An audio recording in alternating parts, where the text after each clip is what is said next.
দিনটা ছিল 13 ফেব্রুয়ারি। আমি, পিউদি আর ছোটো মা তিনজনে মিলে প্যান্টালুন্সে গেছিলাম। কেন গেছিলাম তোমাদেরকে বলছি, চলো।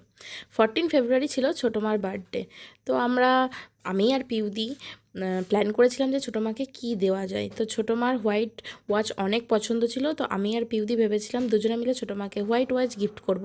ছোটো মা তো না বলতেই আমাদের সব কিছু আগের থেকেই জেনে যায়, সব কিছু মানে মুখ ফুটে না বলতেও দিয়ে দেয়। তো আমরা দুজনে একটুখানি ভেবেছিলাম এইটুকুনি দিই ছোটো মার জন্যে। তো ছোটো মা তো দেখেই বলছে, না না, এগুলো কি প্রয়োজন, এত দামি জিনিস দেওয়ার প্রয়োজন নেই। তা বললাম যে তোমাকে তো কিছুই দিতে পারি না, এইটুকুনি গিফট তো নাও। তো ছোটো মা তো বলছে, বাবা তোরা এত সুন্দর আমাকে ঘড়িটা দিলি। ছোটো মা তো খুবই পছন্দ হয়েছিল, বাট ঘড়িটা একটু ছোটো মার হাতে লুজ ছিল, তো সেটাকে কাটানো ওখানেই হয়েছে। বাট আগে ভাই ওরা বলল আপনাকে আগে পেমেন্ট করতে হবে, তারপরে আপনি ওয়াচটাকে কাটাতে পারবেন। তো পিউদি এই যে টাকা গুনছে, পিউদি তো টাকা গোনা এক্সপার্ট, ওকে মানে ব্যাংকে চাকরি দেওয়া হবে টাকা গোনার জন্যে। তো ঘড়িটা কাটানোর পরে দেখো কত সুন্দর লাগছে, ছোটো মার হাতে ফিট হয়েছে, আর ছোটো মারও অনেক পছন্দ হয়েছিল ঘড়িটা। আর 14 ফেব্রুয়ারি যেহেতু ছোটো মার জন্মদিন ছিল, তাই আমরা আগেই এসেছিলাম ঘড়িটা কিনতে।